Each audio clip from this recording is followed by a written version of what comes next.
Attention, please. Eastern Airlines Flight 19, now ready for departure. Welcome aboard the Walt Disney World Express monorail. Now, ladies and gentlemen, we're entering the vacation kingdom of the world. There's enough land here to hold all the ideas and plans we could possibly imagine.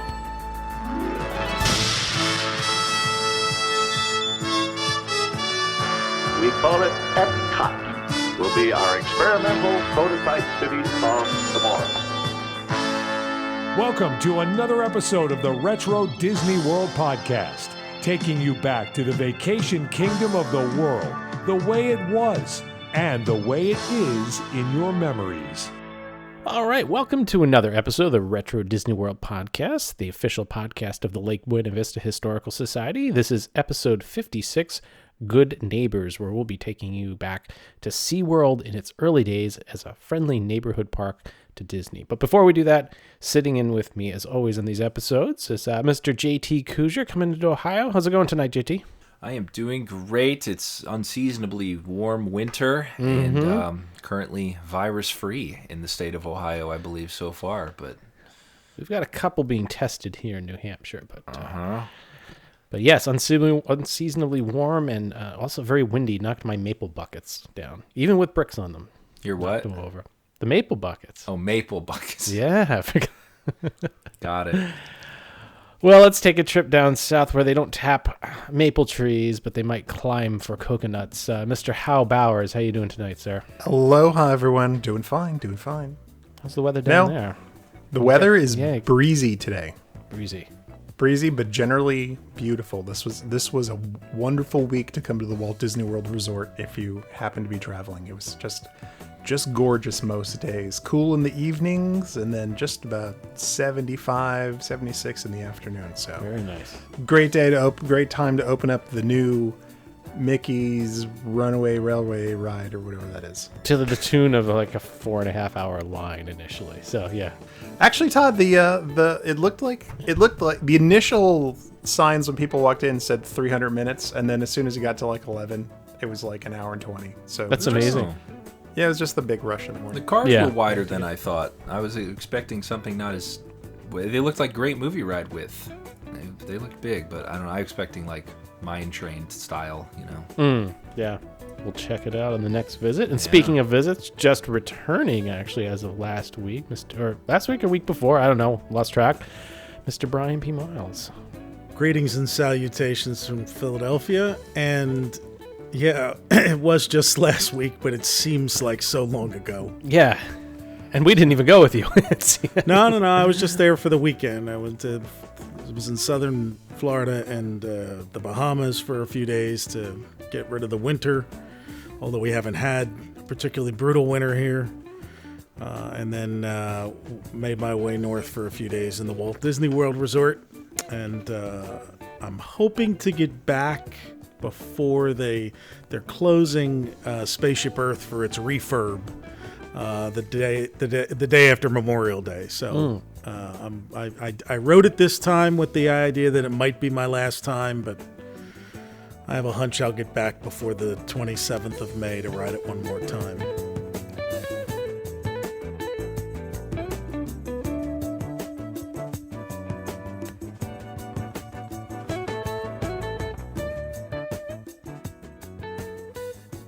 All right. Well, with that, guys, let's do some comments and corrections. Last month, we took a trip back to the Disney-MGM Studios. I know we were busy this past month, so we didn't get another recording in there, but we do have some other ones coming up we'll talk about a little later. But we had a couple comments come in. First one is from Jake Nelson, and he says he read somewhere that there was a hidden skeleton sculpted into Catastrophe Canyon. I only read this on one site, which was no longer available and was never able to see anything.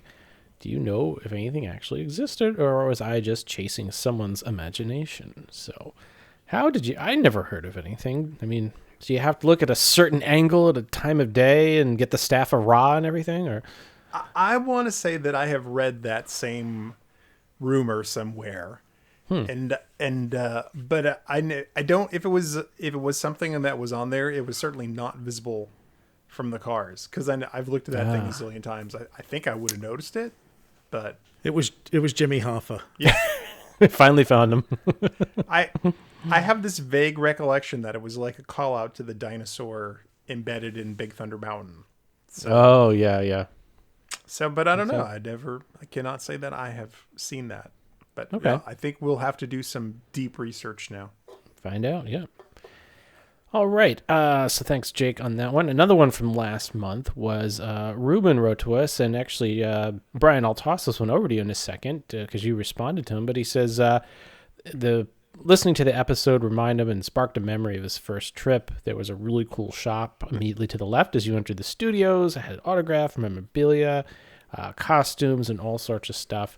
Do you know anything about this shop? I remember, but I know, Brian, why don't you tell everybody about what it was?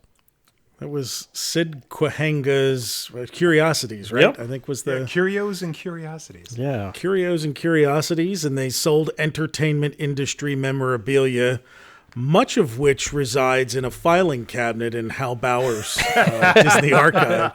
Because he's told us in the past about how he would flip through there and buy production stills and things in copious amounts. That is true. That is very true. For very little money, like $4 a still, something like that. It was a good deal. That's not bad. I remember going in there. It was 1989, and Turner and Hooch had come out. And I hadn't seen the movie, but I was enamored by the fact that they were selling the watch that Tom Hanks wore in Turner and Hooch for $50, which I thought even the actual watch. No, it was the actual watch because they would sell props. And they had, not a big hit movie, but, it's got Tom Hanks' DNA on it, so I guess that's cool. $50. $50. No, it's not, In a way, it has origins in Disneyland. In theme park history, because when Disneyland opened, they had a shop there where they would sell the original animation cells from the animated classics like Bambi and things like that for like a quarter or something like that. Like they regarded them as throwaways. That's amazing. And those things didn't really become collectible until the late 70s, early 80s when all those studio stores started to pop up and people started framing them, and they were just a throwaway. Right. Yeah, I remember going in there and they had the hats, like the helmets, and then also the cestas from Tron. I think the cesta was, and the frisbee, like the identity disc with the frisbee with the black, everything with like the black tape on it that was used in the filming. And I want to say the most expensive item from there was like maybe $250. And I continue to kick myself for not getting one of those props, because $250, I mean, today that would probably easily go into the thousands of dollars. So yeah, it was funny. So you get props all the time, and then there were always like autographs up on the walls that I think they procured from like some sort of autograph collecting type company. Mm-hmm. And the funny thing is, some of those items are still on the wall today inside there. I walked in on our last trip, and some of the items that used to be for sale, they literally just left on the wall and took off the price tags. Yep. And they are now decorations. We should mention it closed in like 2014 or something like that, and was converted to a place where you go in and make your Fast Pass plans for the day using My Magic Plus. That's where all the touch screens were, and where you could go in and plan your Fast Passes for the day. It definitely was a neat little shop, almost a museum, if you will. So very, very cool. Yeah, cool. And unique. Yeah. So thanks, Reuben. Thanks for bringing that up. That's awesome, and hope we filled in your memory. And you're not hallucinating. It really was there. So last one, Hal. This is I'll pass over to you, or you can say I'm sorry afterwards. But Joe Barlow wrote in and says, "Good morning. The Hardcastle McCormick car was not a Lamborghini, but was actually a Coyote X kit car based on a McLaren M6 GT. It was originally built on a VW bug chassis and the engine out of a Porsche 914. So, you and I, we're not gearheads, but I would have expected JT to, correct us there. I didn't see it. I was just listening. But yeah, when you look up this car, it's definitely not a Lambo, and it's got clearly kit car look to it. It looks like a Frankenstein of a car. It's aged badly, I'd say. But it's still cool. I mean, it's definitely unique. You wouldn't see one driving down the road. After Joe Barlow sent this to us, it's like I had to look it up. And actually, the car was kind of an integral part of the plot of Hardcastle and McCormick, which I did not watch. I saw sometimes, but not very often. So I will admit I was not as familiar with that as I should have been. But apparently the guy was like a stunt driver or something, and he built the car, and then he had to escape from some bad guys, and they ended up giving him the car to use as part of his assistance with the police department. So interesting. There we go. So it was as many good things were. For some reason in the 1960s and then again in the 1980s, television shows were obsessed about having like customized cars attached to them.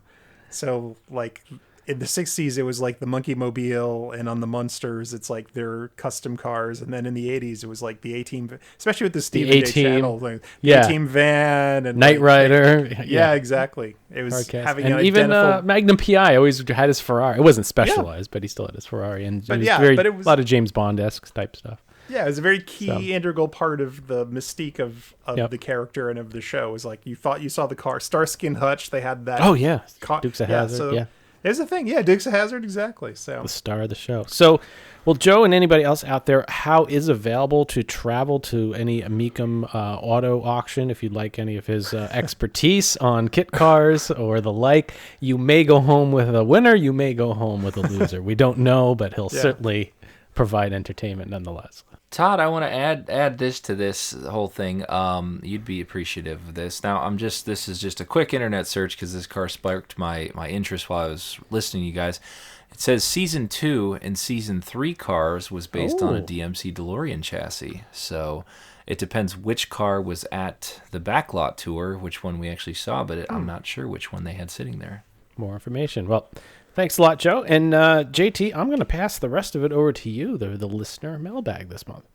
All right. Well, first one is from Tom Potter. Tom says, throughout the 90s, my wife's family would take an annual week-long summer trip to Walt Disney World. During those years, whenever a new Disney resort opened up, they liked to stay there to check it out. My wife clearly remembers being at Coronado Springs opening weekend and the management calling all guests into the lobby outside to watch a ceremony where they buried a time capsule.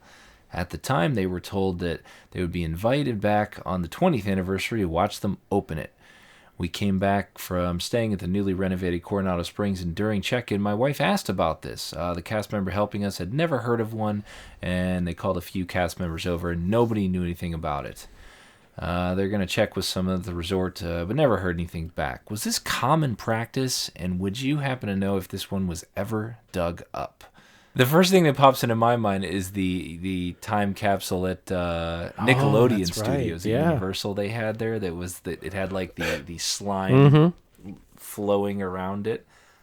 But time capsules are always a cool thing as a kid. I don't know why, because to me, like, I always had this thought of digging it up before you're supposed to, like, just, like getting it out and being like, wow, look at this great stuff. But I don't really know much about the resorts with time capsules. Have you guys heard anything? I have not. It's probably something we need to look into, but it certainly is interesting. I mean, anytime any building is completed or anything, there's generally a good way to, acknowledge the event.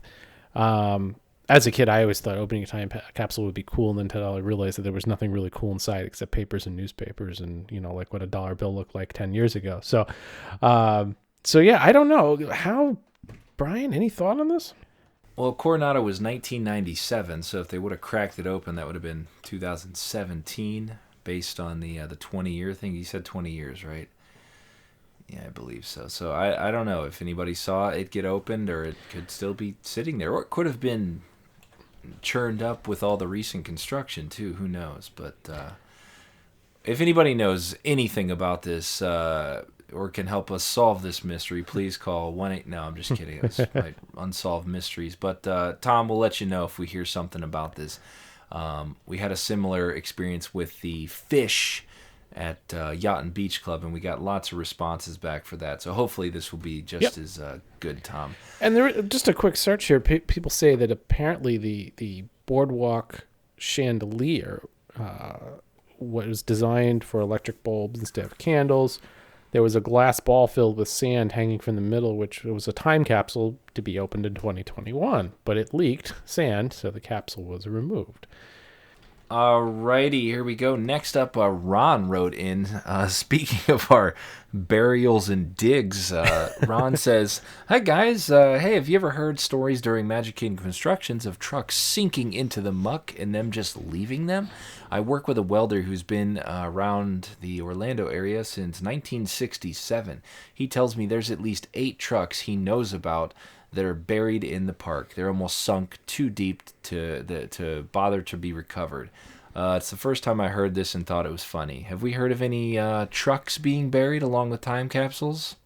The only thing that I know of, and I have heard of, is that there was a truck in the World Showcase Lagoon, and I think that's been, I don't know if it's been debunked or not, but that story has certainly been around for a while.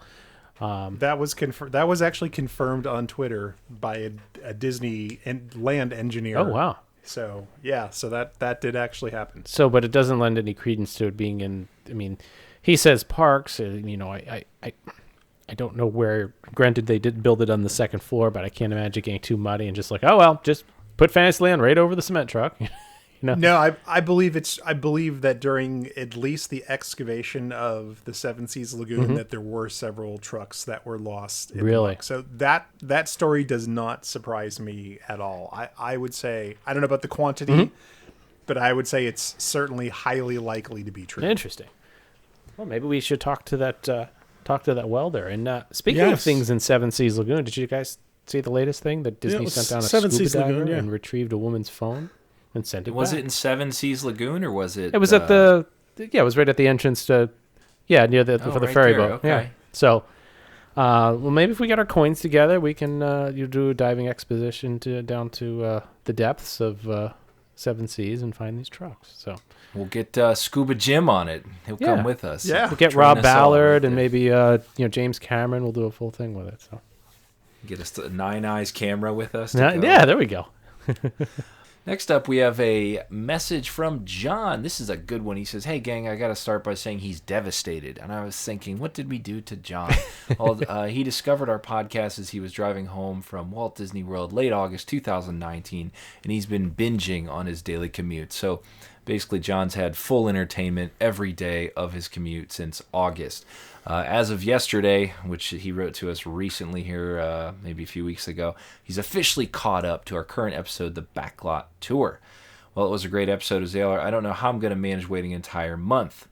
I'm a lover of all things Epcot Center, as I enjoyed my first trip in 1986 at age 11 and have been addicted ever since. He's been back quite a bit, but he did say on their last trip, December 2019, they're walking around. He was so excited to see all the original pavilion logos plastered all over the endless construction walls. He's really curious what we know about these logos, who designed them, was it one person or did each pavilion design their own logo? Did the sponsor have any input? He's just kind of curious all about these logos, so whatever you guys know, John would love to hear. That's Hal Bowers, paging Hal Bowers. There's going to be some Norma Nuye love coming up. Well, Brian said it right there. There's a gentleman by the name of Norm, and I've heard a couple of different pronunciations. Inoue, Ayune. He was, before Disney, he was a graphic designer for GM. And he actually designed, is that called the Thunder Chicken that's on the front of the Trans Am? I've never heard it called that. Usually people refer to it as a Screaming Chicken, but... The Screaming Chicken, that's it. So he designed, among other things, the Screaming Chicken on the front of the very famous, bird on the front of the Trans Am. Yep. And then when Disney was looking for graphic designers, he quit his job at GM and went to work for Disney. And he designed the main Epcot logo as well as all of the logos for all of the different pavilions. And I say he's one of my favorite people that does stuff because those things are just incredibly classic. And we also saw it, I guess it was Epcot 35, like dozens and dozens of rejected pavilion designs that he drew too. He did whole sets that they didn't use. Wow. That are also mind-blowing. Yep. So there was a lot of work. They were certainly not like, oh, this is the first thing and it was done. And the other thing that blows me away is these were all done by hand with mechanical drawing tools. So, I sat down to try to reproduce them myself using, modern software like Adobe Illustrator. And I noticed like this stuff isn't perfect. It doesn't line up.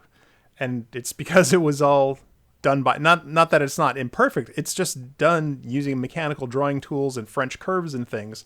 So the way that it's accomplished is very different from today when you just basically draw a line and give it a thickness and it's just done. It's like these were all penciled by hand and then colored in probably with India ink and then shot with stat cameras in order to make them bigger and smaller. And they're really special because of the way that they're constructed.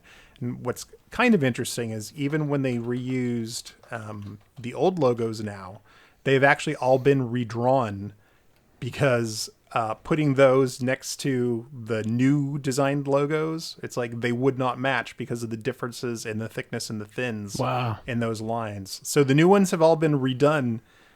I'm sorry, the old ones have all been redone now to match the new ones. So like the new Spaceship Earth one, it's a little bit different from the original Spaceship Earth. Still looks good though. I'm glad to see him back. Very happy to have those there too. Thank you, John, for that. Todd, I have one more here, and I thought this would be a good segue into what's going on with Horizons, if you'd like to talk about that next. Sure. Today was the day, we're recording on the day, the Behind the Edit video came out and the little featurette you made on that, and I wanted to share a tweet from Michael O'Donnell, which was very positive, and I'm not sure if you saw it. He said, "The amount of work you put into this project is absolutely incredible, and I'm so excited to see the final result. I'd love to re-listen to the Horizons podcast episodes and ride alongside you all. Thank you for all that you do to keep the memories alive." So first off, I will say it would be a very good time to listen to all 3 parts of Horizons again before this next thing Todd's going to talk about, but something really big with Horizons here, right, Todd? Yeah, this is probably one of our largest ever releases, especially more in the modern video era. So we've mentioned in the past that Hal has been able to provide us a lot of 8mm video as well as VHS video that he took recorded off televisions, etc. Hal had the smarts back in the late 90s to go into Horizons, not only with a camcorder, but with a wide-angle lens attached to that camcorder. And then on top of that, he went in there with a number of microphones and all sorts of edits. And he even used telephone pickup suction cups to record the audio directly from the speakers from the magnetic resonance that they put out. So I don't know anybody else that has done this, and Hal's dream was to eventually do something with it. And the tape sat up in his attic or basement or wherever for 20-some years before the technology caught up. A funny story was that at Retro Magic, I had taken his footage and I kind of just all put it together and we played it, and it was very nice and it looked good. We played it during lunch. And we always planned to release it as a big release. And recently some artificial intelligence software came out that is able to take older footage or footage that is not high quality and apply some artificial intelligence via neural networks to it. And basically it's a fancy way of saying it knows how to make up lost information and clean up the video really, really well. Once I caught wind of this, I started to use it and I was like, wow, this is making it look better. And before you knew it, I went down the rabbit hole of re-editing everything and re-editing and cleaning up all the audio, putting in stereo soundtrack. And we're going to release it here in early March. In fact, the release date, probably by the time this podcast comes out, the release date will be on our website at RetroWDW.com. But, we feel that this is probably the cleanest, widest, and best looking attraction ride-through of Horizons that we're probably ever going to be able to get. So hats off to Hal for doing this 20 years ago. How your dream is going to come true here. And I can't tell you how many hours I put into it because I probably shouldn't say. It's been an insane amount. But yeah, a lot of steps. In fact, I even went through and de-fish-eyed your lens to make things look flatter rather than round. I mean, we've really thrown everything we can into this. So so I don't know if you guys have watched it yet, but I know we're going to release it here in March. And we also have a special edition coming out after that that we're going to tell people about a little later in March, which is really amazing, which I never thought we'd be able to do. So, Hal, thank you very much for providing that. It's a big release for us. Well, Todd, thank you for all the work that you've done to make it new and incredible and like so much better looking than it ever would have been. Because I said if I would have just put this on YouTube 20 years ago, it would have been just another video on YouTube. Mm-hmm. But what Todd's done is really it is literally taken this to the next level. So I think everyone is going to be completely blown away by the results, and that's on you, man. Thank you. To give people an idea of how far we went. Jim Lemus, Scuba Jim, he came to Retro Magic. He was kind of our QA engineer on this, and he watched it countless times. And we actually started to take words that were missing from Hal's recording from other recordings and edit them in. And then he was actually figuring out, based on the ride speed and how many frames I should move the audio in order to get it lip synced properly with the audio animatronics in some scenes. It's crazy. So the entire audio track majority actually matches specifically the scenes where the boyfriend and girlfriend and the scuba school are actually matching what those audio animatronics were saying at that exact moment on the ride. And then what we did is we put all new stereo soundtrack from the master recordings behind it and then cleaned up the narration. So it's pretty amazing. I guess the only downside is that the narration sounds so good, it's not as tinny as the old speakers. Well, to find that, make sure you're subscribed to us on YouTube, and you'll get notifications if you do that right. And it'll also be on RetroWDW.com. And we're planning the big event too for it. Yes. Did you talk about that? I did not. Talk about that? Yeah, I think. Well, hopefully this should come out right before it. So we will let you go to RetroWDW.com as also our YouTube channel page. We are going to premiere this live. You're going to be able to talk with the four of us about a half hour before we premiere it. And during the premiere, you'll be able to chat, ask some questions. And after that's over, we're going to announce something else very, very special that has to do with Horizons as well that you're not going to want to miss. So, a lot of Horizon stuff, and Brian's got something to add in too. What you got? I would like to know if there's a wardrobe budget for this live event.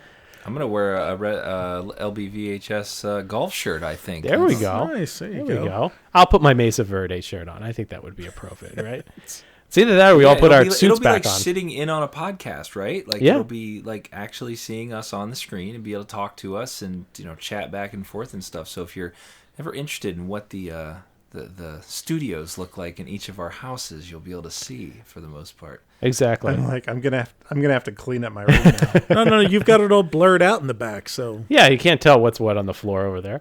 But anyway, we hope to see a lot of you there. It's probably right now we are targeting the third or fourth week of March for that. But stay tuned to our Twitter and Facebook feeds for that. All right. And to write us a letter, note, anything, podcast at RetroWDW.com for listener mail. All right. Well, it's time for this month's Audio Rewind. And Hal, you didn't do it again. This time you got a lot of people to write in rather than your other one. So you hit a chord. We got a lot. So I'm back, baby. He's got it. So without further ado, let's take a listen to last month's Audio Rewind.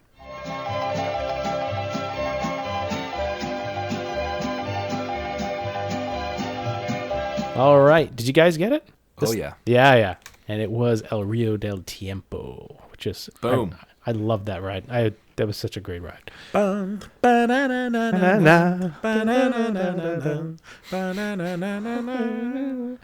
Were there any wrong answers this time? I don't believe so. I will see. There you go. Yeah, I think you did well. So that's good. We do have a winner this month who'll be receiving Marty Sklar's book from Brian, and his name is Jimmy Tucker. So, Jimmy, congratulations to Jimmy. Yep. And Hal, you've got not only the next Audio Rewind, but you have the prize for this month too. Yes, Todd. We were blessed by the wonderful author Christopher E. Smith. He gave us 3 of his newer books, The Backstories and Magical Secrets of Walt Disney World's Volume 1 and 2, and also a little late, but still good information, especially historical, because some of the stuff is gone. The Definitive Guide to Playing at Walt Disney World 2019.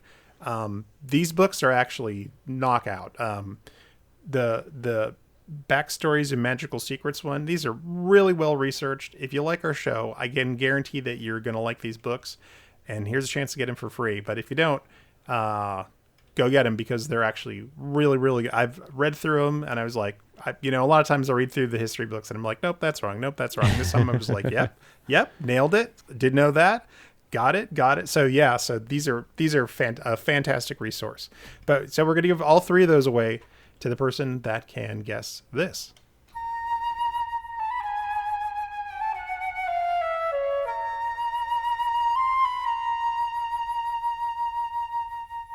You think you know the answer to this month's Audio Rewind? Send your guesses to contest@RetroWDW.com.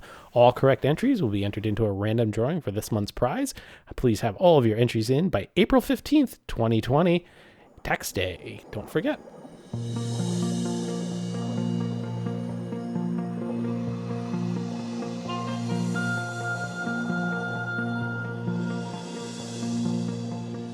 All right, well, it is time for this month's main topic. As we said at the beginning of the show, Good Neighbors is the name of the show, and we're going to talk a little bit about SeaWorld, which was one of the Good Neighbor policy or Good Neighbor program theme parks in the Orlando area that participated along with Walt Disney World in a way to kind of share the love between patrons.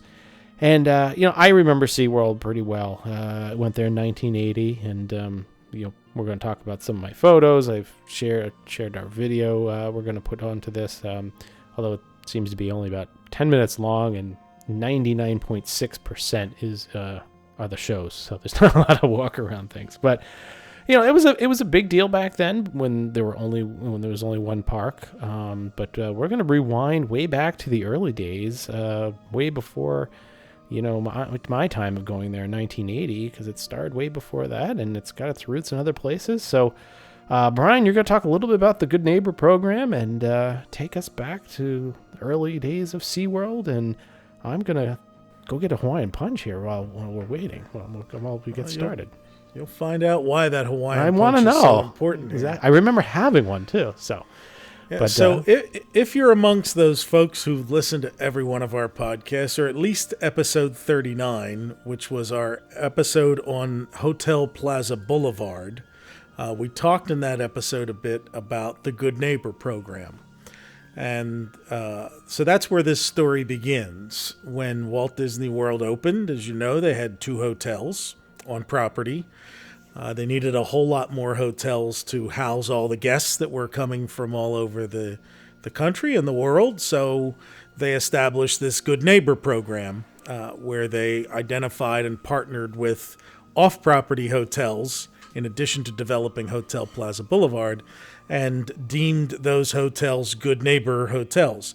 They extended this program to other attractions as well, because people were driving down for a week.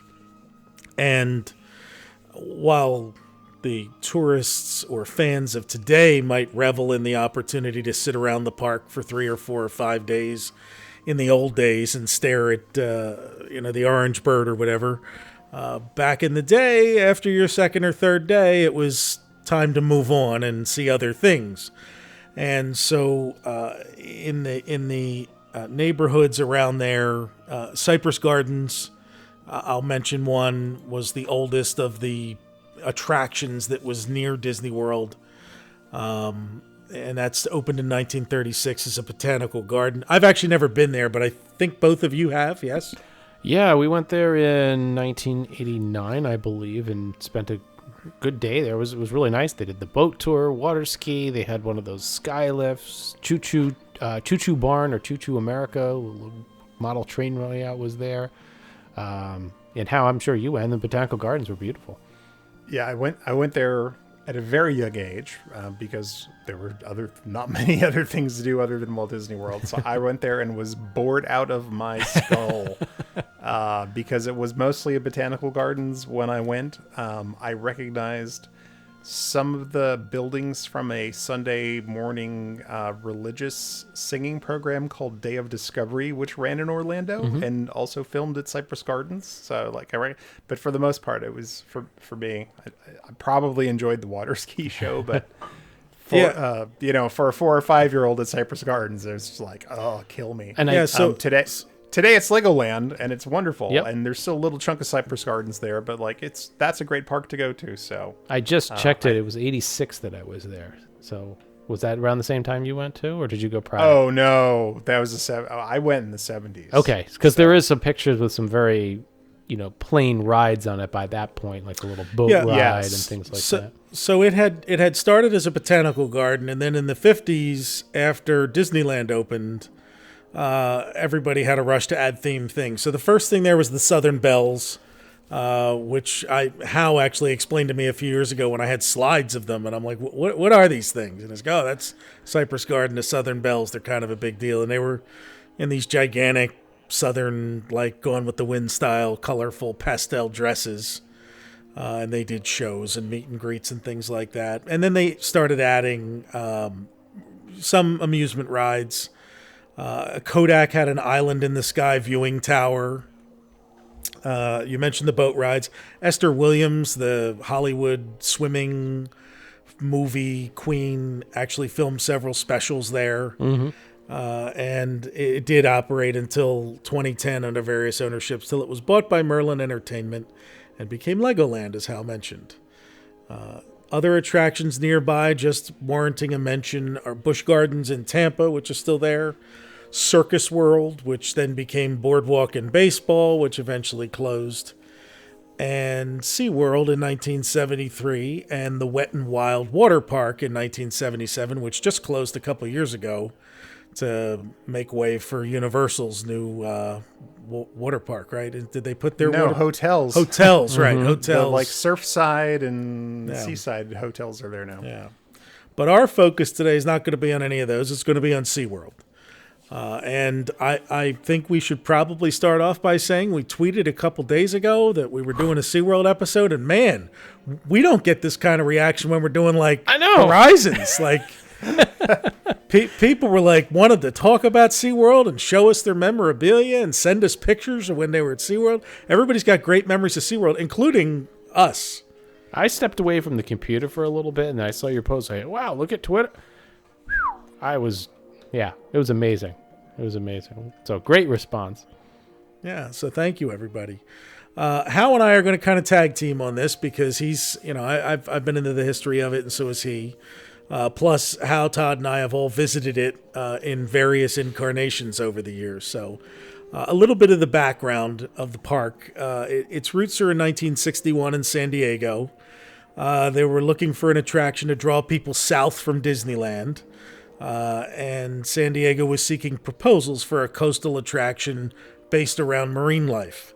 There were two proposals. One was for an ambitious project called Sealand. Follow the theme here. And one that was actually proposed by a group of businessmen, which would eventually be called SeaWorld. So you had Sealand and what was eventually called SeaWorld, but that was not the original name, was it, Hal?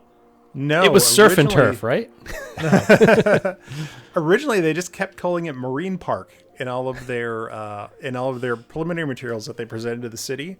And the story is that the Disneyland's head of PR, Ed Ettinger, kind of came down and helped them. And I understand that Walt actually had a little bit of relationship with the owners of SeaWorld. And there's some photos of Walt at SeaWorld, some publicity photos that are out there. He sent them some planning and PR people to help. I mean, they sent folks down to help. So so he was one that actually suggested the name SeaWorld instead of Marine Park. And it's funny because, they hadn't really used World, I think, at that point for any Disney stuff. So I wonder if that in turn ended up influencing the name Disney World when Florida came into play. So it's important here in this point to set the stage. You're in 1961. There's no Discovery Channel. There's no Nova. There's no Jacques Cousteau. Nobody knows who Jacques Cousteau is. Scuba was in its absolute infancy. There were no underwater cameras. So like the sea is this like mystery thing. In fact, back at that time, I remember in the 80s learning in science class that something like 95% of our oceans at that point had been completely unexplored. We had no idea what was in them. And, obviously with the development of undersea submarines and cameras in the late 1980s, when they found the Titanic, and then subsequent to that, robots and all that, now we know a whole lot more than we knew then. But in 1961, it was a blank slate.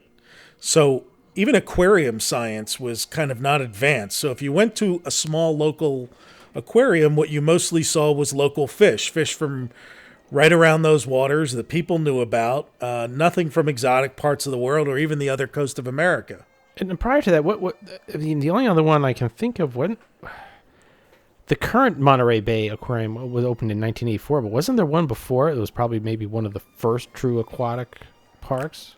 There were some smaller ones and some cruder ones in California. There was Marineland in Florida that opened prior to.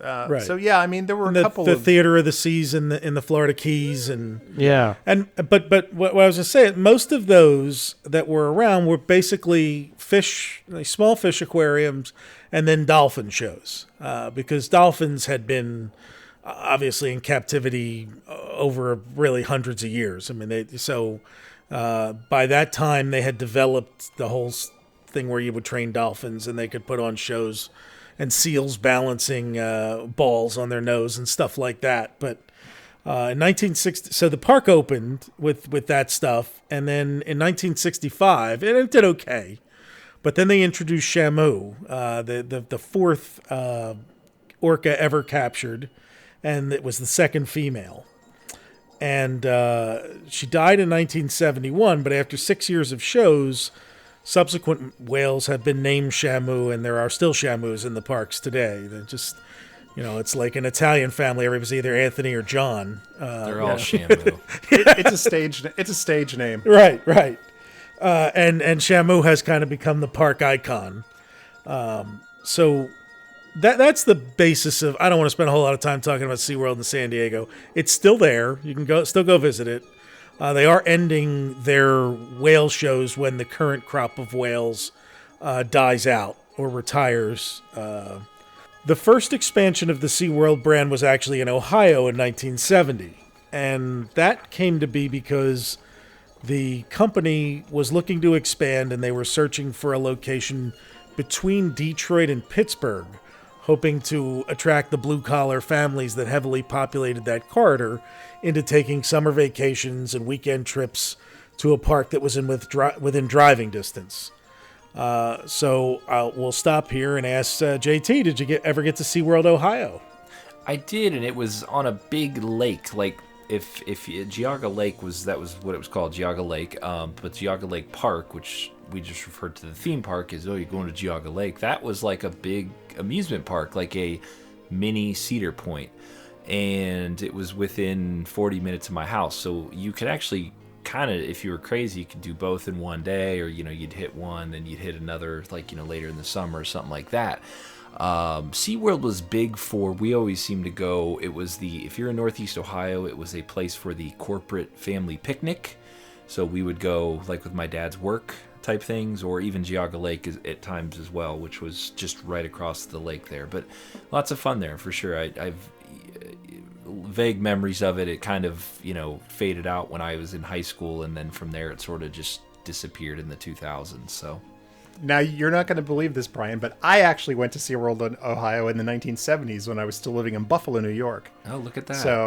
So I actually got to see, when I was going through my pictures, I'm like, at first I was confused. I'm like, wait a minute, I don't remember these things in Orlando. And then I realized, oh, that's right. We actually went to the Ohio one before we went to the Florida one. So we must have went in 71 or 72. And I do have photos from it. And it's the layout is, is pretty remarkably close to what happened in San Diego and in Orlando. And the shows were nearly identical. In fact, they carried over the same shows were in all three parks. Yeah. Almost simultaneously. So that was one of my next notes, to point out that So let's get to Florida, but the layout and offerings at all three parks were pretty much the same. They just duplicated them.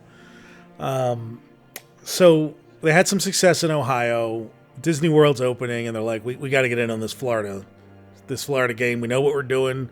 Got a couple of successful parks. So the key in Orlando was the park is located on prime real estate. So anyone coming from the Orlando International Airport to Disney World would pass it where the Beeline Expressway intersects with I-4. And it's still the case today. When you're coming from the airport by the car, I mean, you see the sign for SeaWorld before you see the sign for anything else. Yep. So, they gave the park, I said, well, we could talk first about how little was there actually when the park opened. Why don't you do that, Hal? Yeah, so just to give you an idea of what the original kind of configuration was, if you look at pictures, it's remarkably small. If you see aerial photography, in illustrations it looks huge, but in reality, it was kind of tiny, but still enough to fill up your day with stuff. So your basics were, there was an entrance pavilion, so parking lot, entrance pavilion. To the left of that, and I believe the facility is still there, was kind of the main restaurant that you would go to. So burgers, chicken, fish, that stuff. In front of you when you came in was basically a 150,000 gallon saltwater aquarium called World of the Sea. And you could just kind of walk in and see like a coral reef environment. And that was, that was a big deal. To the left of that was a seal feeding pool, and it was literally just like cement. And nothing themed, not rocks. It was just literally just like slabs of cement that were kind of... Seals are very partial to brutalism. Yes, apparently so. And it was the whole deal where you could buy, fish for a certain amount of money and then throw it to them and feed them. The Whale and Dolphin Stadium that was still there, like that was there kind of up in the left-hand corner. Next to that was a Japanese village. And then to the right of that was the Seal and Penguin Stadium before they introduced the otters to it. Actually, this is funny. So their big draw apparently was a 1-ton elephant seal named Google, of all things. I don't know. They predicted the future. And then they had like a little tide pool that you could stick your hand in and feed stingrays and things. And then they had a colored fountain show, which we could talk about. Yeah. And then the Hawaiian Punch Village with, a restaurant and a luau show. And that was really it. It was mostly outdoors, just a little bit indoors. A good day, certainly, but like not a lot of stuff compared to what they have now. Yeah. So what we'll do is we'll dive a little deeper into each of those things to kind of tell you something about them. But to build on what Hal's saying, all of the expansion of the park came in two places from that point. It was all outward. So, because you really had just one side of this large lake, which didn't even have a water ski show when it opened. Yeah. And so you had this large lake off to your right. And there's a whole bunch of stuff developed around the other side of the lake over the years, over the next 15 years. And then everything else was kind of behind along the barrier of the property around everything else that we're talking about outward. So it really did start at this little core. It would be like the Magic Kingdom opening with just the hub. And then, and then you start adding the spokes. And that's really what they did here over the years. As they were able to afford to expand the park, they expanded it. So the way I'm going to kind of do this is walking in the park after it's gotten its sea legs for a few years. We'll talk about kind of walking around the park counterclockwise to kind of give you a sense of what it would be like to go into the park that day and walk around and mention some of the stuff that was around there. We walk this direction so that we get to leave the Hawaiian Punch Village and the water ski shows for last because they're the best. So you entered the park under a modest archway, which was there until the early 90s or mid 90s when they finally built that lighthouse that's there now. it was a really simple kind of structure you walked under that just said SeaWorld on it with different shades of blue. And we come across slides with people taking a picture of that entrance probably every 5 or 6 months. So you walked in, and after you passed the information booths and the restrooms and the phone booths were important then. Straight ahead, you would encounter the World of the Sea Aquarium, which is the coral reef, I think, that Hal was talking about, right? Yeah, and there were often flamingos in the kind of the pool outside. That's exactly right. Good. The flamingo habitat was in front of it, so that was where you would kind of, because you entered, I think, from the sides into the aquarium. Yes, and the area in the front was kind of but it really was, at that time, it was like a cement pool where the flamingos kind of wandered around, and over the years they've developed better, like more natural settings for them. But back then it was just a little pool of water, a little sad pool of water. And so you'd turn into the left, you would pass a restaurant and then find yourself between two areas. As Hal mentioned, the seal habitat was on the right, and I remember feeding seals when I was there in 1988. And I remember feeding the rays and in my first visit. And I think you'd pay like $1, and they'd give you like 5 dead fish.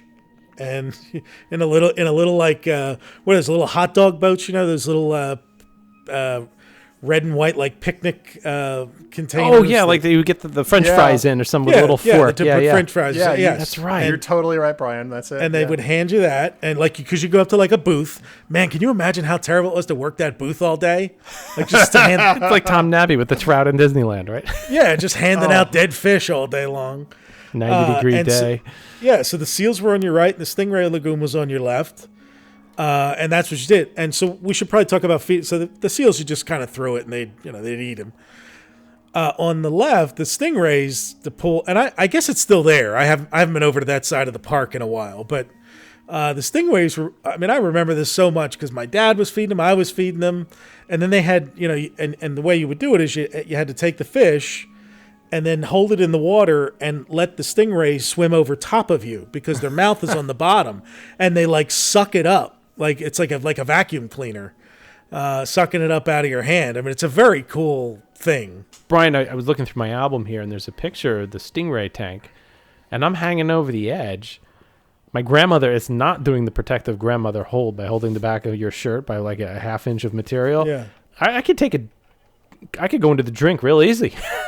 It's interesting that you just climb right up there, put your arm over, and there's also my grandfather looks like he's feeding birds too. I think they did like those vending machines with seeds and feed and things. Yes, there was a bird. You could put a quarter into those like little red things, and they would give you food to feed the what were we talking about? The flamingos. Yeah, this one looks like some sort of white crane or something. Yes. Yeah. There were bird feed dispensers.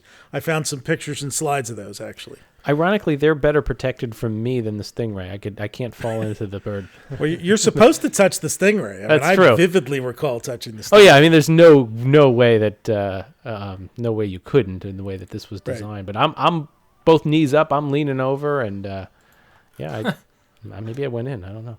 The thing that I always remember there was they always had like an attractive young lady kind of sitting in the middle of this fake coral thing with a microphone that would talk to people. And that was so unusual to me to see someone just placed in the middle of these rocks. I think she served two purposes. So one was, she gave you a little bit of the education. She would tell you about stingrays and, what they do.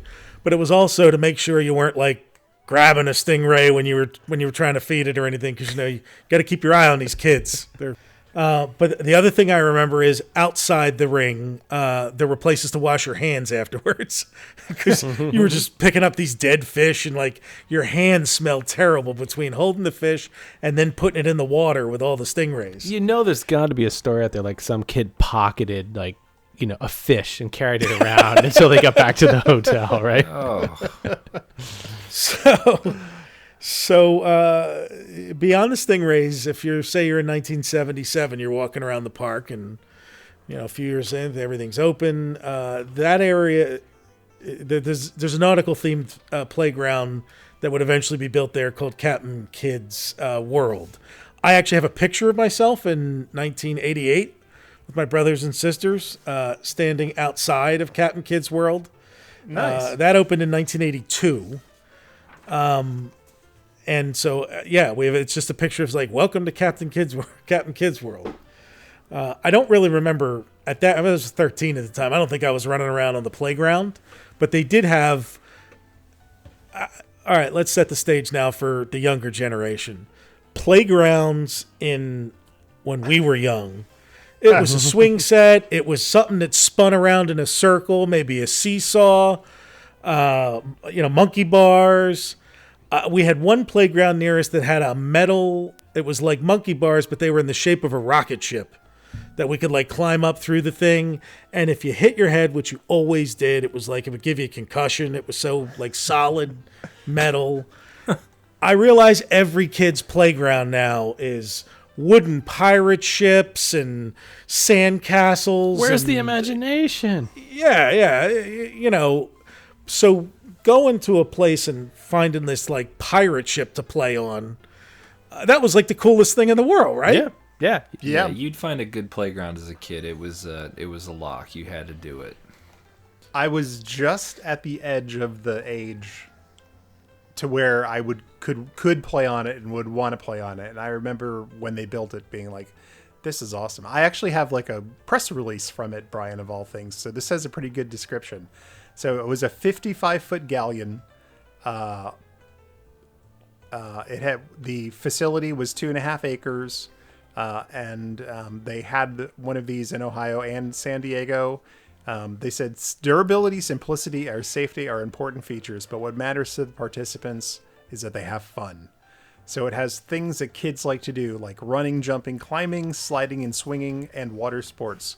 Youngsters under 14 may climb over a moat to the main deck of the fun ship via cargo nets. And I remember that's how you entered it. There was this cargo net coming down from the side. It said adults and kids too big for the nets can use a stairway on the other side. Oh, a row of water cannons are planted strategically on the bow, ready to fire at unsuspecting swashbucklers. So that was new, being able to get squirted by people or to be able to squirt people.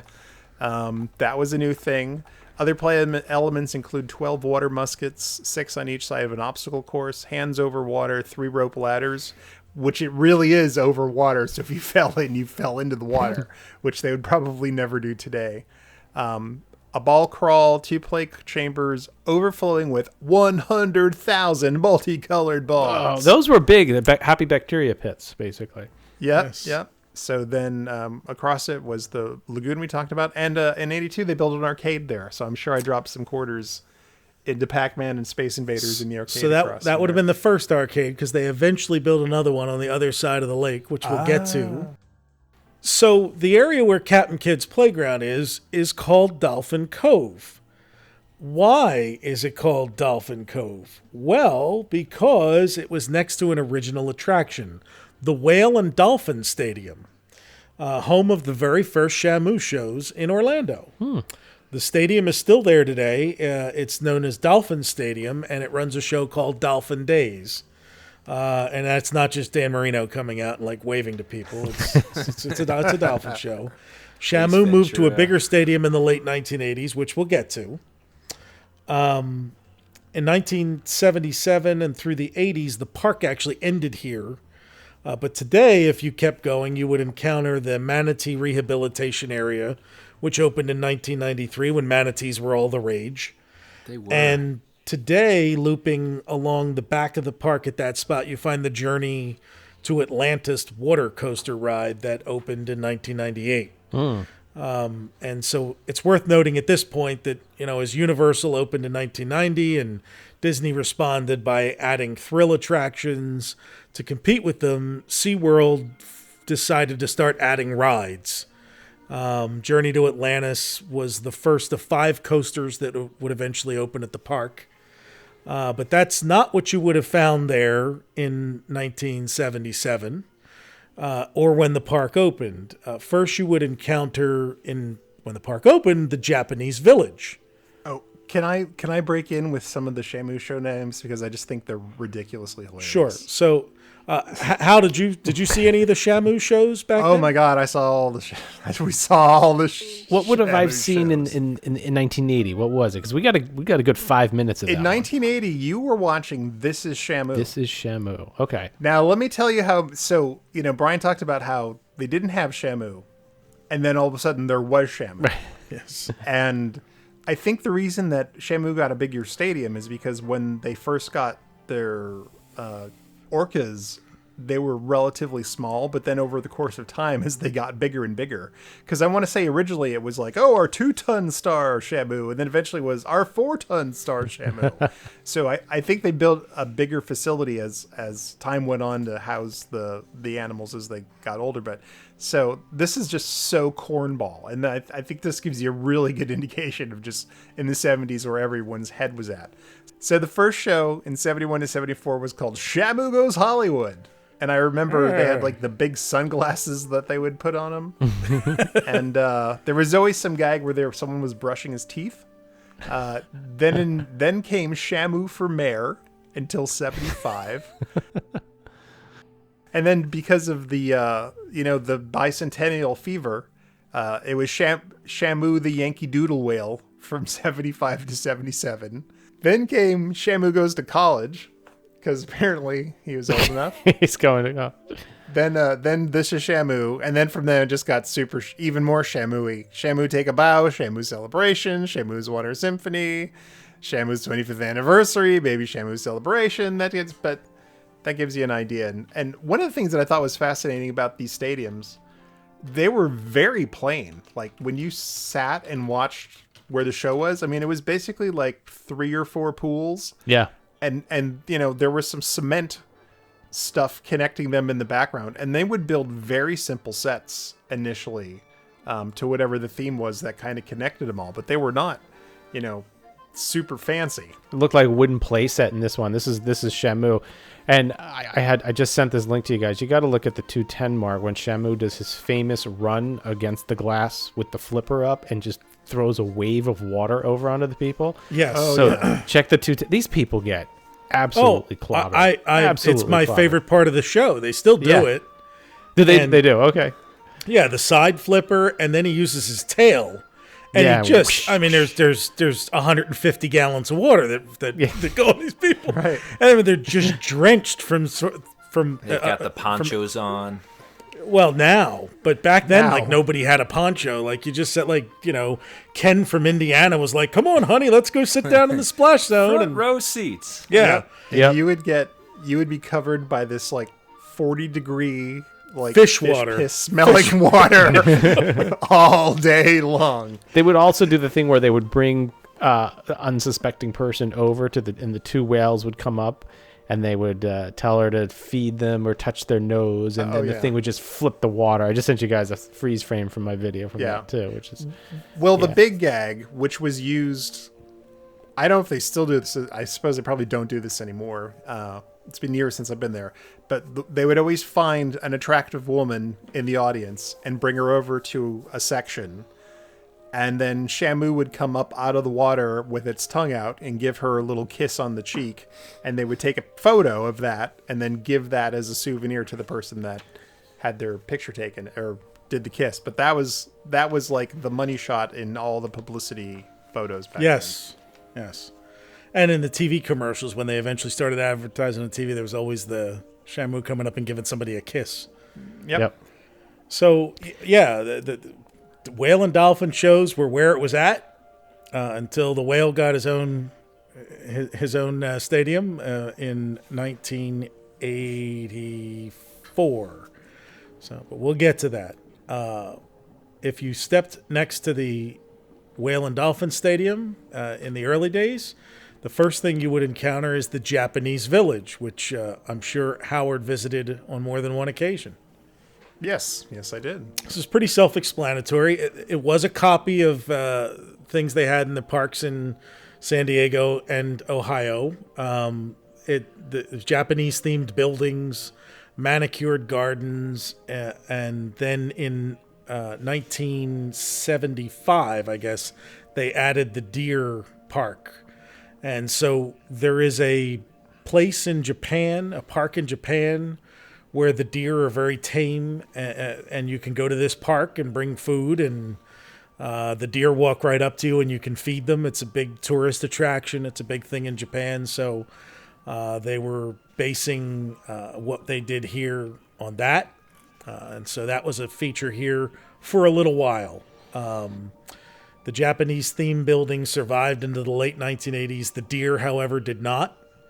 Eventually, that area behind the building where the deer were became an alligator habitat, which I guess was an easy way to, Florida was teeming with alligators, so let's just throw some back there where the deer used to be. And in the 1990s, the whole area was redeveloped and bulldozed and redeveloped into the roller coaster Kraken, which opened in 2000. So that's where Kraken is now. And before that, it got turned into Penguin Encounter. Yes, Penguin Encounter, that's the next note. Continuing, If you're in the back of the park, the next thing you would have found was the Penguin Encounter. The Penguin Exhibit then, which is now called the Penguin Encounter. And my recollection of this attraction, I know that, JT, you're going to want to pay attention to this. I'm listening. Because this was the attraction with a speed ramp. Oh, really? Yes. Which one? The Penguin Encounter? The Penguin Encounter. So you would walk. So it just rolled by. Right, exactly. You would walk in on one side on your own two legs, and then you would move through the building. But when you got to the money shot at the end, where you're looking out on this, one of the things I remember, because they were behind glass, and there was a pool in front of you. It's not dissimilar to how it is now, but then there was a leveled platform that kind of had a wintry look to it. But I remember up in the corner, the freezer, the thing that it would actually feed snow, not snow, but that's right. It was like ice. Yeah. Ice would be constantly churning out of it into the habitat. And so I remember staring at that and it was always, as you can imagine, ice cold in there. So if you're coming in from the Florida heat, so in order for people not to just camp out there, because you could sit and watch penguins all day, they're really interesting. The viewing platform closest to the tank had it was a speed ramp, and you got on it, and it just it was like George Jetson. It just kind of moved you across the thing, so that you wouldn't stay in one place, and so that it could move you out of the room. And keep that was the crowd going. Yeah. It was. It's like watching It's like the crown jewels. Keep people moving past. Yeah. They did eventually add a viewing platform behind it that you could stand, but initially it was you would go through the whole long line for an hour or whatever, and then you would go right that was past it. the That's exactly right. Great. Yeah. Oh, one thing I want to add about the Japanese gardens in the back. One of the features which I found, I think, was probably the highlight of it. And Brian, you and I talked about a little of this when we went to Epcot the last time and walked through. Is they had pearls that they would retrieve for guests. So if you go into the Japanese pavilion now at Epcot, you have the opportunity to buy a clam with a pearl inside of it, and they open it up, and there's a little well, they actually had women divers in traditional Japanese pearl diving outfits. Yes. That would dive down, wow, 10, 12 feet into this pool to retrieve the oysters that had been placed down there probably at the beginning of the day. And they would bring them up to then be opened up in front of everybody. And there was a ceremony with gongs and drums, I believe, that they would do when someone came up. And it's fascinating. And I guess in California, it was originally sponsored by the Murata Pearl Company. And I don't know if that sponsorship came through with Florida, or if by that time it was just, they're like, oh, this is so cool, we just need to keep doing this. But essentially it was the tourism thing of which is still common in many tourist attractions of places where you get a freshwater pearl out of an oyster to get strung and wear. So they do it at the Japanese pavilion, right? They still do it there. Mm-hmm. It's a big thing. And they do the whole gong thing too. Yeah, it's fascinating. So the Penguin Encounter, the Friends of the Wild, and the Antarctic Market restaurant were closed and demolished in January 2012 and replaced by a new attraction, Antarctica Empire of the Penguin. And that is a trackless dark ride that empties you into the new penguin habitat. Just dumps you right into it? Well, that's where the ride exits. But you can okay. also bypass the ride and go right into the penguin habitat. It is very, very neat. I mean, I love the penguin habitat now. I can tell you one personal story. So my girlfriend's brother was a tour guide at SeaWorld, and they had not yet constructed Penguin Encounter, but they had the penguins there staged basically while they were doing the construction. So I got to go on a backstage tour one time, and man, you have never smelled something as awful as a penguin habitat. It was one of the most foul stenches I have ever encountered in my life. Stinky animals. Oh my gosh. So be glad you're on the other side of the glass is all I'm saying. It was really neat to be in there with them, and but woo! Did you pick one up like a baby? I did not. Like under the armpits, you know? I'm like, and then I tried to run off with it. Actually, I think that did happen at one point. I think someone did try to make off with a penguin sometime before Penguin Encounter was open. I think that was in the newspaper. What are they going to do with it? What are you going to do to a penguin? Come on. We're going to fight with Batman. So the next stop in the park is a perennial favorite. In 1977, in the early years, it was the Seal and Otter Stadium. Oh, yes. You know it today as the Sea Lion and Otter Stadium, as it's been since the late 1980s. And I tell you, anytime you're having a conversation with people about this park, inevitably you get to which Sea Lion and Otter shows they remember, because they're a hoot. They're very whimsical interactions between a sea lion, an otter, walrus, and seals. And so over the years, I saw it as Hotel Clyde and Seymour. I saw it as a haunted house. I remember at some point it was like a High School Musical, like a Grease kind of a thing. And then just this year, I got to see the holiday theme show, where I think the walrus, there was like it's a school, and somebody stole Santa's list, the naughty and nice list, and the otter's hiding it in places in the school, and the walrus is looking for it, and there's just I'm looking at mine from 80. It's a medieval theme, and the seal is doing these backflips off the tower into the water, and the otter's a hoot. I mean, he just comes out holding onto a wine bottle and gives it to the guy. So that one would have been the Flippered Fairy Tales show. Ah. Prior to that, we know early on it was the Dingaling Brothers Circus. Gosh.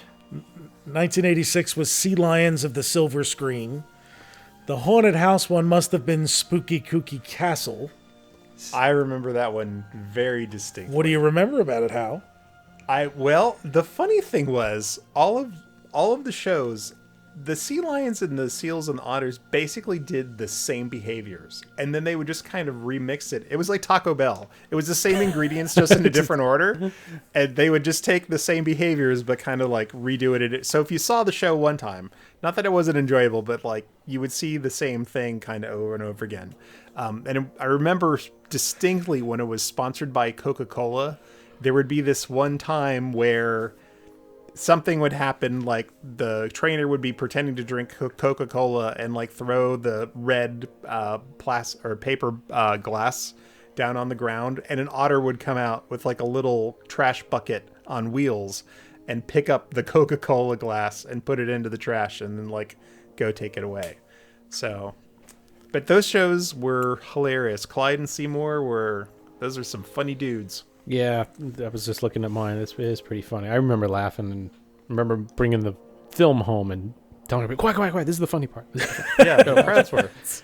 Well, they had one sea lion is the daring one, right? And then the other, Clyde, was the silly one. And at one point, he's got to do the same thing that Seymour does. And he puts his hands over his face like he doesn't want to do it. And he gets hung up on the rope across and, wah, wah, Yeah. hilarity ensues. And prior to Penguin Encounter, they also often had penguins that would kind of just walk through as a thing in the show. I have a recollection of that too. At some point, penguins coming through and like marching through in unison. And it's funny you mentioned like the Coke bottle, because you're right. In the next show, he's hiding Santa's list, and the next show but it's the same basic movements of the animals, just themed differently. Yeah, and one of the things they always used to emphasize during the show is that they didn't ever try to teach the animals something that they did not do anyways. They would just take natural behaviors that the animals already did and then just figure out how to use that in the context of the show. Yeah, so it is still a terrific show. I recommend it. If you get there, make sure that is definitely on your touring list today, because apparently Clyde and Seymour have been a hoot since 1973. You know, yeah, and I'm going to ask you, since we're in the stadium, are you going to talk about the mime now? We don't talk about mimes. We just gesture about them. Yes. This will be for the next 5 minutes. We'll just imagine. So this is one of those things where they brought them. I understand they've been brought back. I didn't know that they went away, but now they're back again. This was something that actually took for at least SeaWorld. This took SeaWorld by storm. And Todd, I guess you probably went right before they started doing this. The mimes took SeaWorld by storm. Yeah, yes. I don't. This is definitely not in my video. I do not recall any of this. So this is one of those things which is so specific, and it was incredibly popular. It was one of the most popular things that was probably there. So as part of the pre-show for the Seal and Honor show, there was a mime that would walk through the audience, and as people were walking through and taking their seats, the mime would basically make fun of the people as they were walking into the stadium. So if you were seated up in the stadium, you might see some curmudgeonly old guy walk by, and the mime would be right behind him, sort of imitating what he was doing. Or if someone had a camera out in a backpack, the mime might actually pick up the camera and take a picture of himself and put it back into the backpack without the person knowing. And if the person turned around, then he would jump into this thing like he was directing them to find a seat. So the crowd was just uproaring with laughter during this entire time. And I actually managed to find the names of the first two mimes that worked there. And there was a lovely article about one of them. So the original SeaWorld mimes were Danny Burzlaff and Billy Shadlock.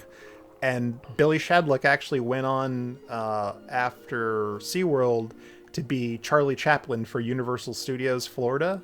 Then repeated the same thing in Japan when that opened up, and has done a variety of other characters. But if you find, we were looking at videos of that SeaWorld produced, I think in the mid 80s one day, Todd and Brian, and you were like, why is there a mime in here? It's what?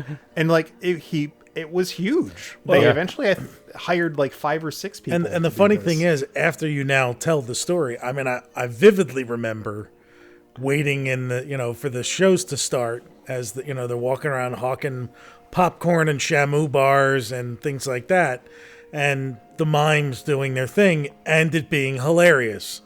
So here, I thought I hated mimes, but clearly there's an exception for the SeaWorld mimes. So when the park opened in 1973, if you left the Seal and Otter Stadium, and we're now working counterclockwise across the back of the park, you might think you would encounter the 400-foot Sky Tower, which is there today. But that's not true. You would encounter the construction site for the 400-foot Sky Tower, because it was not ready on opening day. It opened later in the summer of 1974. So they needed about an extra 6 months. If I didn't tell you, the park opened December 15th, 1973. So that is there today. You can ride it and go up to the top and take a look at the circumference of the park. In the 1980s, beyond that area, there was a picnic area, and that was eventually developed as the Shark Encounter. The Nautilus Theater, after Anheuser-Busch bought the park in 1989, they then built the Hospitality Center where you could get free beer and see the Clydesdale horses, and I know we all have memories. SeaWorld had some really interesting rules compared to Disney when it opened up. So some of you may be wondering, what was the admission price in 73, 74? So it started out as $4.75 admission for adults 13 and over, $2.75 for children from 4 to 12, and then under 4 was free. They had the picnic area. You were welcome to bring your own food. Picnic area tables were first come, first served, but you didn't have to buy their food. You were welcome to bring your own into the park. And parking in the parking lot was free until the HBJ days. So, or actually past that. I think it was probably about the 80s that they finally instituted a parking charge for there. So, just some funny little things. Yeah. So different than the world today. So in the shark encounter, you might have seen a photograph of Todd making possibly a fin motion with his hand.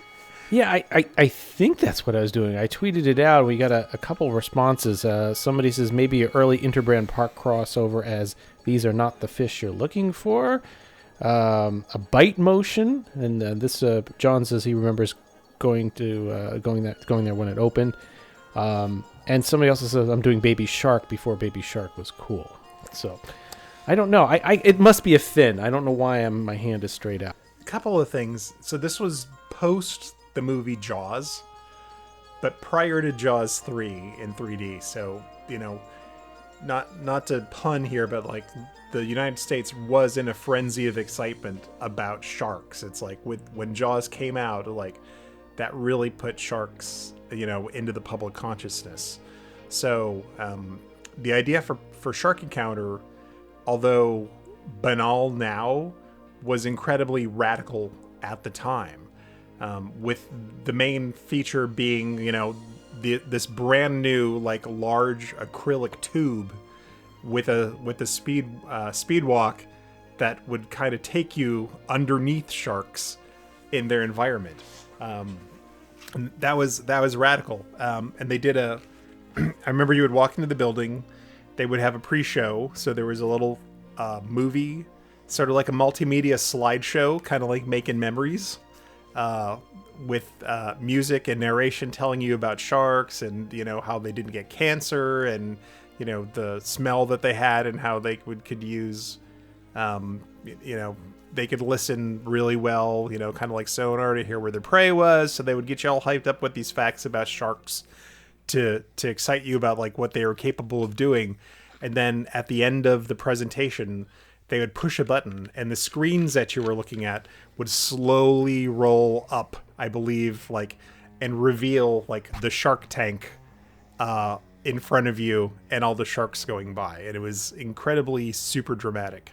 And then you would shuffle off down into the place where you could go in the large acrylic tube underneath them. And I swear, like every aquarium has these now, but at the time it was absolutely groundbreaking, and so cool. For maybe 30 seconds on the length of the ramp, it's like you got to see the sharks, and then there was a little tiny exhibit either while you were waiting to go, because you would kind of have to wind down from the upper floor to get down there, showing you just how thick the acrylic plastic was, like 6 or 7 inches, and there was a little plaque that talked about like how much water it was holding back and stuff. So it was very cool. Before we talk about the Hospitality Center, it's probably worth now mentioning the ownership changes in the park. So the original ownership group owned it until 1977, and then sold it to the school textbook manufacturer Harcourt Brace Jovanovich. Did I say that right? That's how I. Yeah, that sounds right. That's how sounds I say good. It. I remember all my textbooks in elementary school having that HBJ logo in them, because they were major school textbook providers, and they sold it in 1989 to the Anheuser-Busch Corporation, which then introduced a hospitality center, a brewery tour, at Busch Gardens in Tampa. But at the SeaWorld, they had a hospitality center where you could get a free sample of beer, and where they housed some of Budweiser's famous Clydesdale horses. And I just remember seeing them on they didn't own it when I was there in 88, but when I went back in 95, I just remember how cool that was. Like going back, and the Clydesdales were there, and I think a couple of times a day they trotted them out and did a little, march them around in a circle or something like that. That's my recollection. Yeah, I'll tell you something really weird about that synergy, because they had also bought Boardwalk and Baseball, or bought SeaWorld and converted it into Boardwalk and Baseball at that Circus time. World, yeah. Yes. So there was gift stands within the park where you could buy a baby seal, a little plush baby seal, and literally next to it were like little tiny baseball bats. Stop. I kid you not. Like just bad product placement. Yeah, just not really smart putting those two things together. So the other big development of this area, outside Shark Encounter and the Picnic Grove and everything that was built there, the hospitality center, was the new stadium for Shamu. In 1984, they decided he needed a bigger stadium, as we mentioned, and they built the stadium specifically for the killer whale shows. And the stadium had improved sound and lighting. It also enabled them to do nighttime shows as the park became more popular and was keeping later hours during the busy season. But one quick note here, which was not a place I really remember spending a lot of time, but the area surrounding Shamu Stadium was developed as Shamu's Happy Harbor, which was a kiddie amusement and games area. That's where they built the second arcade, Hal. And that area was actually redeveloped this past year as a Sesame Street themed children's area, since SeaWorld and Sesame Place share common ownership now for the theme parks. So they've introduced the Sesame Street area into the San Diego SeaWorld Park as well. So remember, as you move beyond this, you're on the borders of this lake. And I mentioned earlier that there was the whole side of the lake was undeveloped, the whole coast on the opposite side. Today you would find in that spot the Wild Arctic attraction, which opened as Mission Bermuda Triangle in 1993 and was quickly rethemed, less than a year and a half, I think, to Wild Arctic motion simulator ride, which survives today, and it's also where you can see beluga whales in the beluga whale habitat there. But let's jump through this wilderness in 1977 around the lagoon towards the entrance, and the next thing you would encounter is the Atlantis Theater. And that is a stadium seating complex looking out on the lagoon, which hosted the daily water skiing shows. I really have to tell you, since I'm putting us in 1977, the water skiing show you would see is the Super Friends water ski show. I got a set of slides like 2 or 3 years ago, and I remember tweeting a series of SeaWorld slides saying, apparently Batgirl and Batman and, I don't know, I forget, Wonder Woman or somebody was in it, are on water skis, and Hal's like, oh, that's the Super Friends water ski show. That was special. All the water ski shows there. That one was called A Salute to Superheroes. I don't know how you describe it. They don't do the water ski shows anymore, do they? They do not. Okay. I can get to that. Just one thing Hal pointed out in the beginning was that they changed those shows every year or two. There was a new water ski show.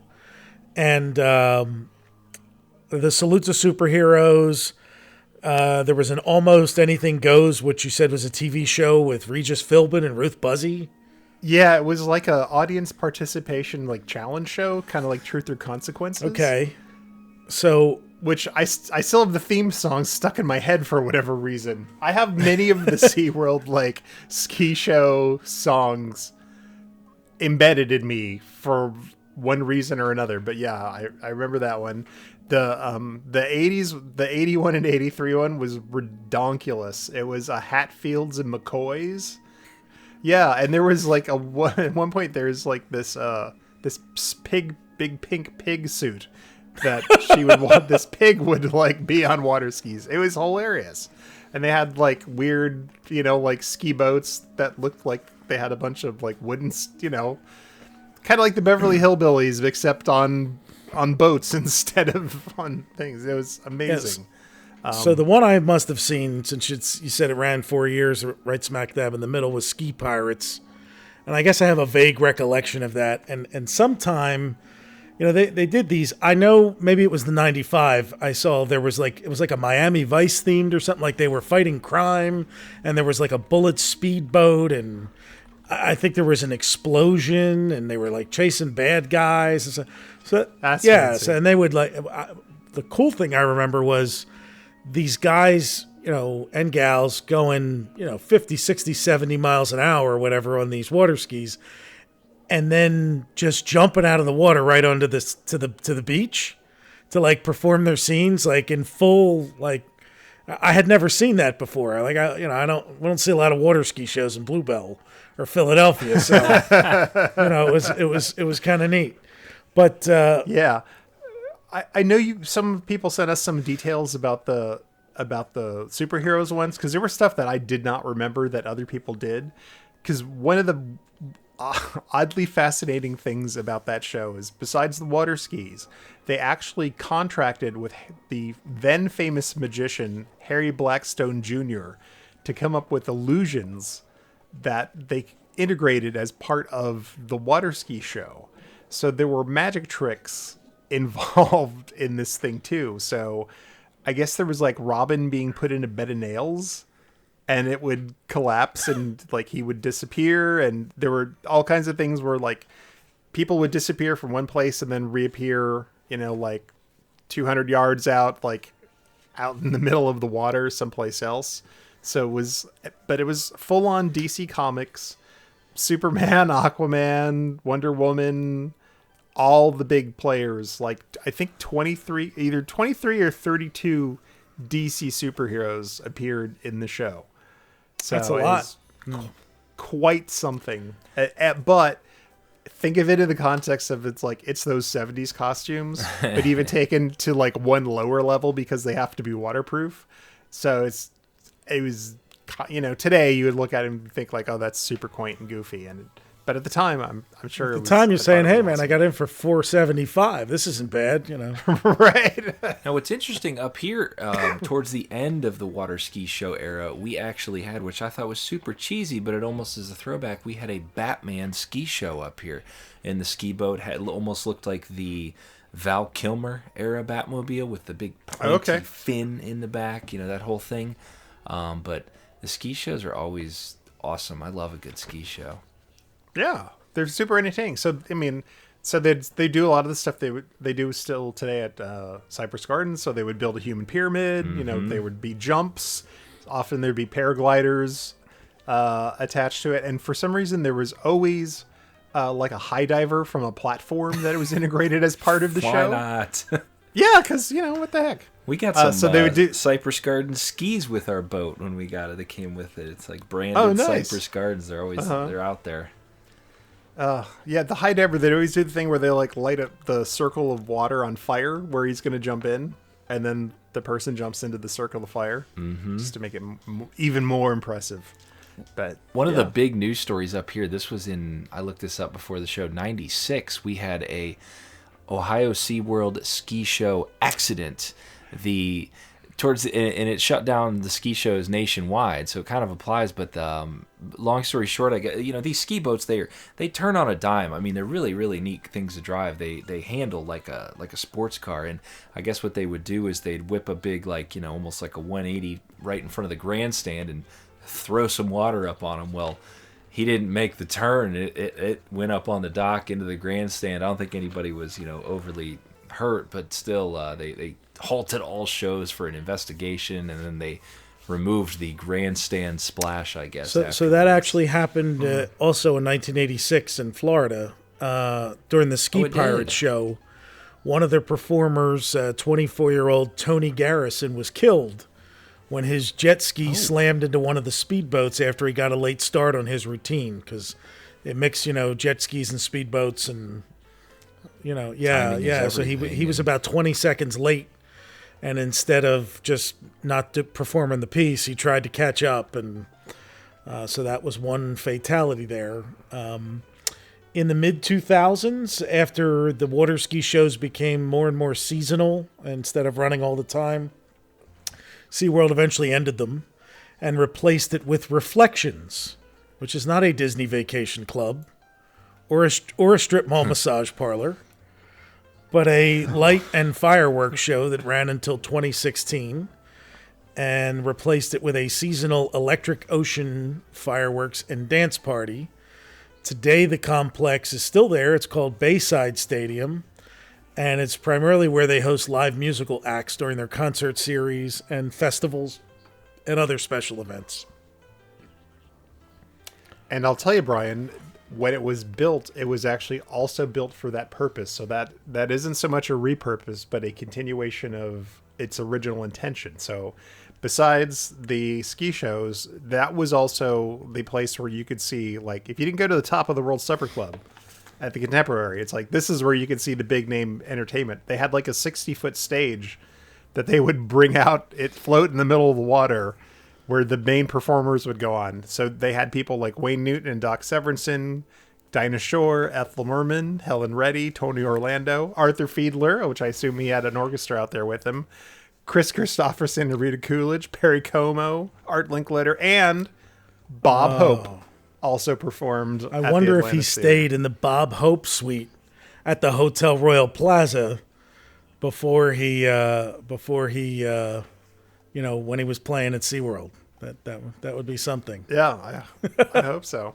But apparently that thing was purposely built and wired up for for television. So when much like Disney did television specials through the 70s and 80s, they also shot a variety of television specials, usually musical variety shows, at SeaWorld as well as part of the publicity for that park. Fantastic. So we're now coming back to the front of the park. If you remember, we were walking in sometime in the mid to late 70s and heading counterclockwise. If we had gone to our right after entering the park and passing all of the information booths and restrooms and gift shops and stuff there, we would have ended up at the Hawaiian Punch Village. And that is right up Hal Bauer's Wheelwell. It's a Polynesian-themed village that was sponsored by Hawaiian Punch. They hosted luau shows there. They sold Polynesian-themed food. And, of course, Hawaiian Punch. There was a whole Hawaiian Punch stand, special things. And the restaurant here was famous for hula pie. Now, I have the recipe here for hula pie. And as a diabetic, let me say that you should make my slice very small. So let me tell you what hula pie was. An Oreo cookie crust. You fill the crust with a half gallon of butter pecan ice cream. So take the butter pecan out of your freezer and fill the Oreo cookie crust with the entire contents of your half gallon. Oh my gosh. Then top it with 12 ounces of cold fudge at room temperature. Now, there is no recipe for cold fudge, but you can figure it's something along the lines of chocolate ganache. So for those of you in the Northeast who remember Carvel, which is still around, and Fudgy the Whale is covered with like a chocolate ganache type of icing. So I'm assuming that's what this was. You would spread the cold fudge over your ice cream pie, and then you would put it in the freezer for an hour to firm up. And then you would top it with Cool Whip, and make a slice, and voila, that is the Hawaiian Punch Pavilion's hula pie. Holy cow. What do you remember about the Hawaiian Punch Village? I know I know you remember the little musical act, the animatronic musical act. Yes. I was going to talk about that. That was one of the highlights. And I'll tell you another thing. If you go through thrift stores, you'll see two pieces of merchandise from the Hawaiian Punch Village that come very often. One is a hurricane style glass with Shamu on the side that says SeaWorld. And you got that if you bought the Hawaiian rum cooler for $3.75, which was their own recipe featuring a blend of fruit juicy red Hawaiian Punch, pineapple juice, lime juice, and a generous serving of light Puerto Rican rum. A 22-ounce serving. You may keep this souvenir and we glass. will definitely be serving that at the next Retro WDW. Yeah. And having being made out of Hawaiian Punch, I'm sure it was delicious. So that was one thing. And then the other thing that you'll see a lot of time are these milk glass coffee mugs that have a tiki on the front. Like a brown tiki, and then say SeaWorld underneath it. And I don't know what drink that came from, but both those pieces of merchandise are very plentiful out in the secondhand world on an eBay. So, but they both came from the Hawaiian Punch Village. So, yeah. So there was a little animatronic display. I can't get a gauge on the size anymore, but I want to say it was probably about 6 feet around, maybe, with Punchy, the Hawaiian Punch character, and Shamu. So it was basically like two of the Hawaiian Punch characters, and then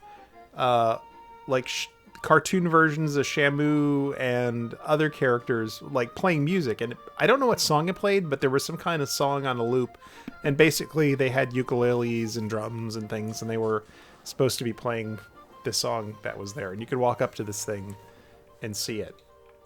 Yeah, I just added the photo. I just added the photo from my album there, and it's like under like a little nice tiki hut. Shamu's rocking the guitar. It looks like. Oh yeah, there we go. There's a walrus. There's a seal in the back left. Yeah, you got a walrus on bass, maybe, or I don't know. Yeah. Oh, I see. There's a big fish. Big fish. Yeah, is that an octopus? Yeah, octopus behind him. Yeah. Remember, guys, there's 7 kinds of fruit in Hawaiian Punch too. Are there? How about a nice Hawaiian Punch? Sure. You taste 7 kinds of fruit in Hawaiian Punch. 7 kinds of fruit in Hawaiian Punch. Hawaiian Punch is made with 7 kinds of fruit for a one-of-a-kind fruit taste. Hawaiian Punch Fruit Punch. They're all delicious. That's right. Yeah, and they also had a full luau show there, so you could do like a dinner show luau. Even from the early days, I believe they would also do. I'm trying to remember. In the mid 80s, I remember going, and I swear they did just one for the general public as well. That wasn't part of like a dinner thing. They would just come out and do, the typical stuff where they pull someone from the audience and like do some dances with them and do some poi balls and stuff like that. But it was a good show, and that stayed as a tradition at SeaWorld, much like at Walt Disney World, up until I want to say 2014 or 15. They finally retired the Hawaiian show. So the show was called Hawaiian Rhythms, and once they took the Hawaiian Punch sponsorship away, they just called the area Hawaiian Rhythms. So some of it survived. They did the luau show, and then at some point in the 2000s, that entire area was redeveloped into what is today the waterfront. There is one other attraction just beyond this area when you walked in that we have to talk about. Hal mentioned it briefly at the beginning, and it was between the Hawaiian Punch Village and that coral reef. In between them was a theater, and this theater had a show inside that I watched. Fortunately, there is a guy, videos from Georgia, I think it's called, on YouTube. We will post the link with the show notes. But he, with an early video camera in 1981, taped the entire 16-minute or something like that Fountain Fantasy Undersea Fountain Theater. I can, never having set foot in it, I can tell you from watching the video exactly what it smelled like. Because you walked in and it's this, picture the best, most elaborate mall fountain ever behind a curtain that comes up, and it was basically like the Bellagio fountains, but in an indoor setting. And so it was this controlled theater, and you would go in and sit down, and like a very studious voice would, intone that, prepare yourselves for the wonders of water or whatever. And then, the curtain would go up like a stage curtain, and you're looking out at this. It's water. It's like World of Color without the projections. And lacking projections, what they had was a screen behind it. So occasionally there would be some image, a photograph on the screen, on the back wall behind the fountains that synced with something that was going on. But it was all instrumental and very hokey, like, the wonderful world of water. And these colored fountains would perform all kinds of, what fountains did back then. They got bigger, they got smaller, they went out all together, and some other fountains would light up and go up. But this went on for like 17 minutes. And I know if it ran today, we would love it. But like most guests would be like, after about minute 4, be like, all right, let's get out of here. They'd be opening the doors in the middle of their performance to walk out. That attraction fascinates me to no end.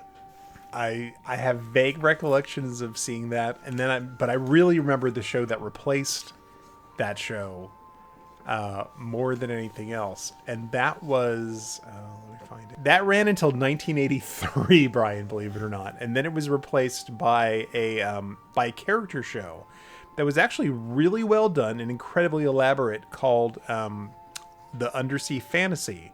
So there were, I think, 4 characters: a turtle, Arthur C. Turtle, an otter named Opie Otter, a girl named Lindy, and then a walrus named Sir Winston Walrus. I have a picture of me meeting Sir Winston Walrus at some point. Ah, there we go.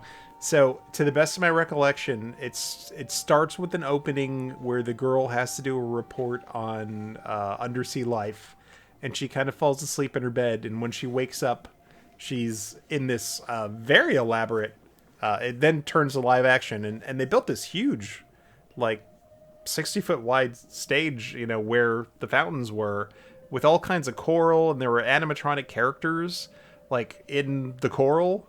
So like fish and things would pop up, and the costumes were really well done. It was the first time that I had ever seen synchronized mouths with live, actor costumes. So when the characters sang, their mouths actually moved and went along with it. So, there was a thing about 2 or 3 years ago when like Mickey talked for the first time and it was a big deal. It's like they had that back then, and it looked fantastic. And that was a really well received show. One other thing that was there next to the Hawaiian Punch Village for a time, if you visited the park in 1983, there was an exhibit promoting the movie Jaws 3D, which was filmed at the park almost in its entirety.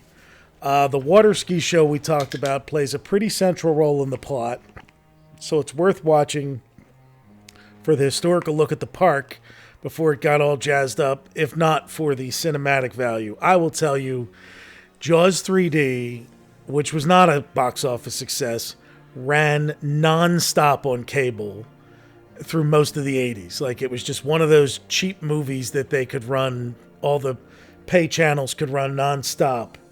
And so I mean, I've seen Jaws 3 probably 50 times. And it's some of Louis Gossett Jr.'s finest work. But I remember the water skiing show, and Jaws eats one of the girls in the water ski show. And I read the history on it. It's an interesting, like, the 3D transfer in that. I forget all the little nuances of it, but it's a very interesting 3D issue they had making that movie, and then it didn't show anywhere else, and it came out bad, and the shark jaws like flying towards the viewer. I don't know. It's very interesting if you look it up.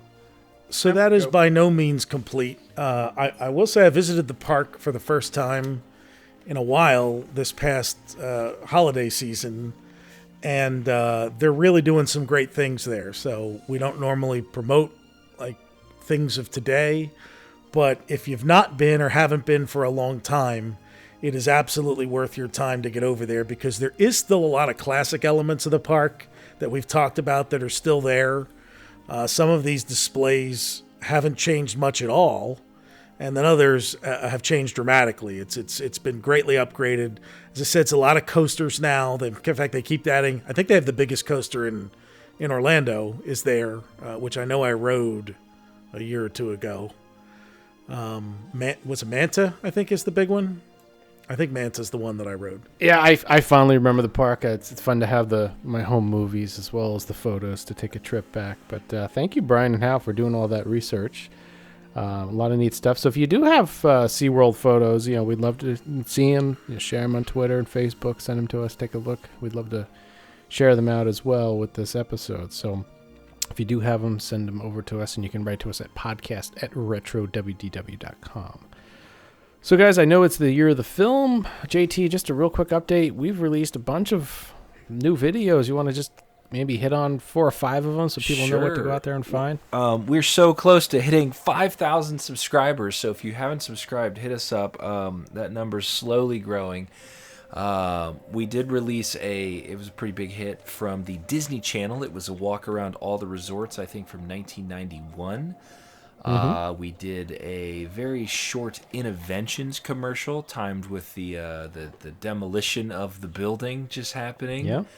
And we have some DVC stuff from Hal from the original DVC Hal, tell resort. us a little bit about that. Your walk around Old Key West. You toured a 3-bedroom grand villa there, which is, then the comments were amazing because people said it doesn't look much different now. It's all those pastels. Yes. No, I had the ability. I was fortunate enough to stay with someone who was over there and their family. So it was brand new. So we went over, and I just, as was the thing, it's like I just shot a lot of video of it because it was new and cool. Once again, you were the futurologist, because now, if you want to know what your hotel room's going to look like, there's 50 high-def videos of walkthroughs of the rooms, and Hal was doing it in whenever that 92 or something like that, 93. It's just insane. He's got a tripod, the whole deal.